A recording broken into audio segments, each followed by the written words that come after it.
Konnichiwa everyone. Welcome to Adults Weapons class.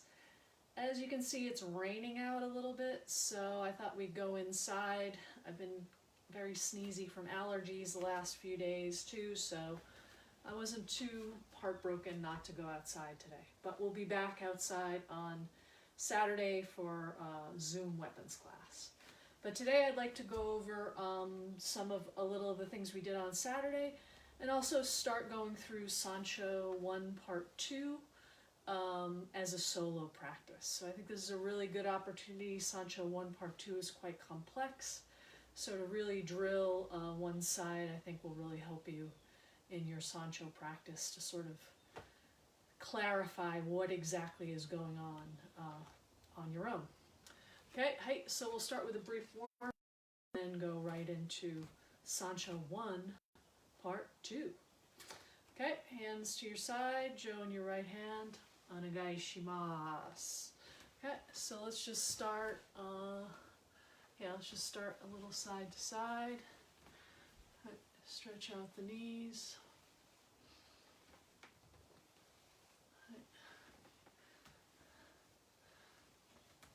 And knees wide, try to get low, hands up, each knee, san, really stretch up the side, shi, go, rok, shich, hach, ku, ju. Now reach over each, ni, san, shi, go, rok, shich, hach, ku, ju. Feet together, reach up, and then forward bend. Each. Inhale, exhale, ni. Sa, shi, go, rok, shich, hach, ku, and ju. Really rest there. Good hamstring stretch. Right. And just side to side. Let your eyes and your hips turn. Each, ni, sa, shi, go, rok, shich, hach, ku, ju. Over the shoulder. Legs wide, omni, turn, look behind you. Try not to see the big mess back there. Knee. Sa. Shi.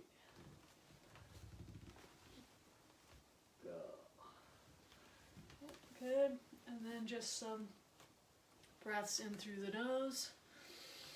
Hands wide on the Joe.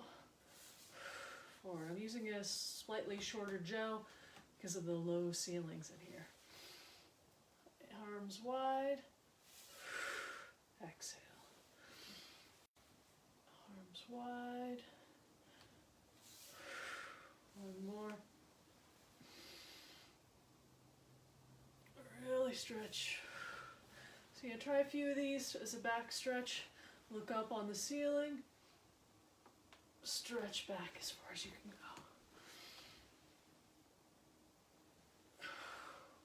go. One more.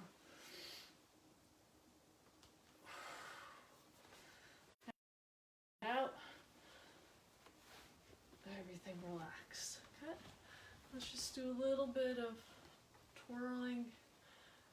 Again, I think this is a really good exercise in feeling the center of rotation of the jo, allowing your hands to relax, seeing how little you have to grab onto the jo. You can keep it pretty attached to your arm with sort of the angular momentum of the rotation. So key is to try to make it very regular and relaxed. Right? Again, shift the weight back and forth. Watch for widescreen TVs and other hazards in your house. And actually, even as we're doing this one-handed exercise,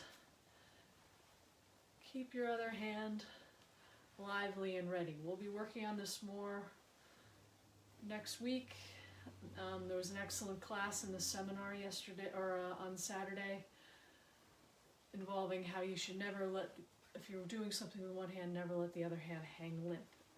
So have it energized, almost like you're pulling back the string of a bow. Pull, pull, pull. So that really energizes your hips. So I was working with this with the jo today. Pull, pull. So your hand isn't just hanging there dead. It's actually generating some rotation of its own. Right? And then let's briefly review our, if you have the space, I barely do, our turn and rotate. Again, hands together, step back with the left foot, step forward, toward the camera, re-grab with the right hand. So again, the motion is step, pivot, tank on, pivot. Okay? One more time slowly, starting with regular rotation, step, pivot, change hands, step, pivot forward. Okay, good. All right, and then let's briefly review again also the Sampo 3-step movement of the 3 attacks. Again, this isn't something we practiced back in the day, but I think it's a good way to think about transitions between one technique to another. Again, very important in Sansho. So starting with Gyakte ski, ski. So let's just practice a few skis. Again, really working with rotation and getting off the line. So as Julian Senpai says, you're going to go from your front foot to the 11 o'clock point on the dial. So here's 12 o'clock, here's 11. So don't go straight forward into the attack. Imagine, as in most of Sansho, you're having to go off the line. So foot at 11 o'clock, ski. One more, ski. And again, that rotation that sends the tip slightly down. Okay, so the first step, ski. So now Julian Sensei describes the front foot going to 1 o'clock. Okay, so 11 o'clock, 1 o'clock. Backhand in, Keisa. Watch this if you have low ceilings. I haven't done it yet, but so again, widen your stance if your ceilings are low. 11 o'clock, 1 o'clock. Okay, again, adjusting your body. Here comes the ski right down the center. You have to go to 11. You have to go to 1 o'clock to not get skewered. One more time. 11 o'clock for the ski. 1 o'clock, Keisa. So again, we're doing a classic change hands Keisa. Ski, Keisa. A couple more times. Again, we can't really let loose inside, but try to just check your distance. Make sure you're coming off the top of your head. Make sure you're coming in a pretty tight angle. Definitely don't want to be coming from the side. And that whipping motion that focuses the energy in the tip. Okay, so now we have 2 of our 3. Ski, Kesa, pull the Joe back. Again, we're going to go from palm up to palm down. Boom. Okay, and step, again, wide stance, shomen. Our third step is a shomen. So start back a little. Make sure you have really wide stances to avoid hitting the ceiling. Ski, Kesa, pull through, hand goes over, shomen. Okay. Do a few more. Ski, Kesa, shomen. And then Julian shows a nice pivot for to go to the next direction. So you go forward, back. You go 4 directions, 8 directions with this. So let's try that transition. So again, ski, Kesa, pull through, shomen, flip, and then pivot and flip again. So you're flipping once to sort of unwind that gyakute grip. Then you're flipping back. So I'm going from here to here. So you can have, instead of being cross-armed as you turn, you're going to be in proper hand position. So again, let's try that again, that transition. Ski, Kesa, shomen, unwind the gyakute, change to face the rear. Ski, Kesa, pull through, shomen. Sorry, I'm really close to my mantelpiece with lots of precious heirlooms on it, so I don't want to smash them. So again, something we'll practice more. The 3-step sanpo, 3-step drill to go over basic strikes. Again, not something from the mists of time, but a kind of interesting way to work on transitions, which is again is something we're going to be thinking about a lot with Sansho 1 Part 2. Okay, let's start Sansho 1 Part 2. So again, I like to end this movement where I like to start Sansho 1 Part 2 with the end of Part 3. So remember, the end of Part 3, you've done your cool shomen, ski to the throat. Actually, you're on this side. Ski to the throat. Oh no, you're on this side. Ski to the throat, and whap. They get you in the knee. Okay, so start with that ski to the throat. Okay, you have your right foot forward. Pull back, slide this hand. Remember, for this transition, we step in and attack. Kind of a ski, a little more like one of these kaishit skis from the ski basics. I'm not drawing back.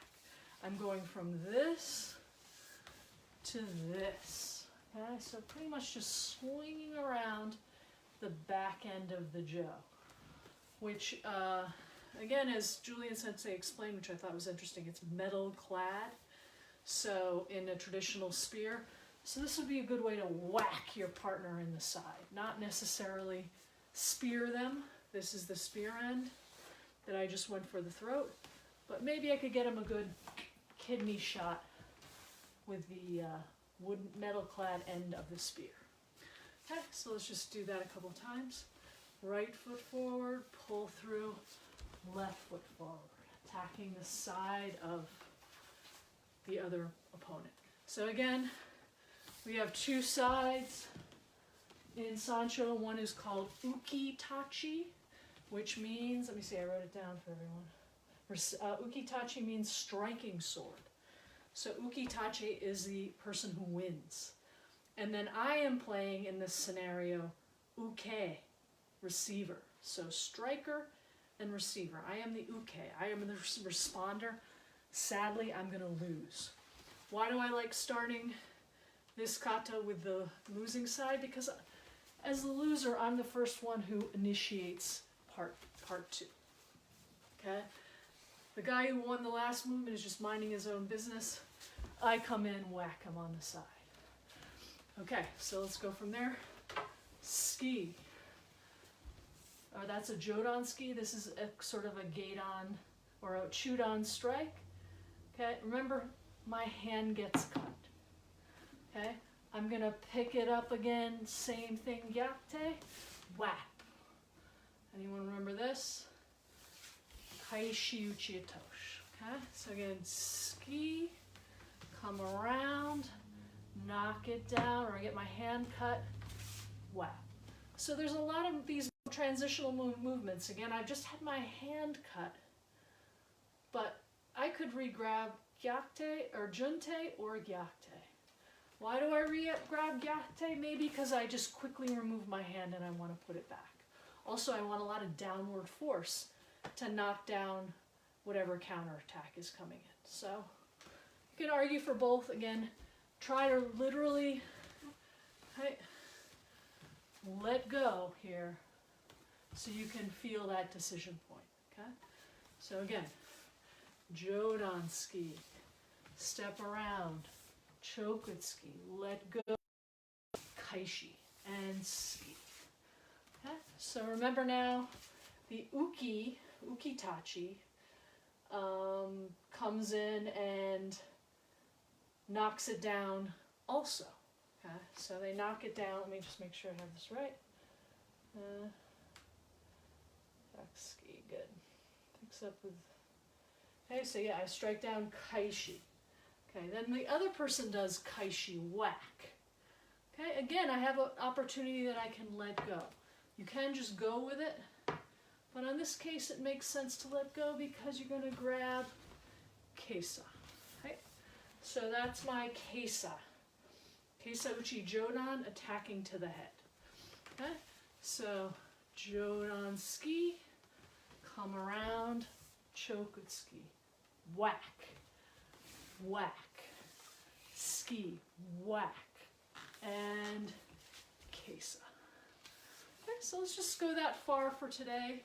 Again, I want you to think about the idea of decision points. Here I am, my hand was cut. I quickly re-grab to knock it down. Ski. My Joe's knocked down. Here's an opportunity I can re-grab. Why not re-grab Keisa, Junte, so I can do Keisa? If I'm going to do Keisa, it's a lot easier to do Junte. Again, I always say Junte is the lifting movement. Okay, let's do that a few more times. Slowly. Ski. Come around. Hand cut. Kaishi. Ski. Knock down. Re-grab. Keisa. Again. Jodan ski. Come around. Cut. Kaishi. Ski. Ski. Knock down. Re-grab. Keisa. One more time. Ski. Come around. Cut. Up. Bam. Ski. Knock down. Keisa. You can see how from this being knocked down, this is actually a little bit more of a natural movement than hauling it up. Okay? So that's the wisdom of the movement here. This is just a cut. My Joe is not actually knocked down. So re-grabbing and whacking is a good option. This time I get knocked down. It actually makes a little more sense to roll it up. This hand comes up. Whack. Okay, so let's stop there. We'll go bit by bit. But hopefully we'll get to a point where we can fluidly go through this. Again, there's a few more moves than part one, and they're a little more similar in scope. But if you can understand the logic of them in the solo form, when the actual, your partner comes in, you'll feel that much better. Okay, so again, we're reviewing Sansho 1 Part 2, the Uketachi side, and referring again I showed you that older document. It does differ a little bit from the way Sansho is generally done these days. So I went back to some of my earlier notes for most of these subsequent movements. There's just a part in the middle that's a little funky, but again, this form always evolves, so who knows what it'll look like in 20 years. But let's stick with what's generally out there now, what I've come up learning, and let's go. Gombate. Okay, Joe in your right hand. Domo, arigato, gozaimashita. Thank you very much. And again, go out there and take advantage of the good videos of Sansho 1. Again, London East Aikikai is very good. Anything on Sonoran Aikikai you can find is excellent as well. Thank you, and see you next time.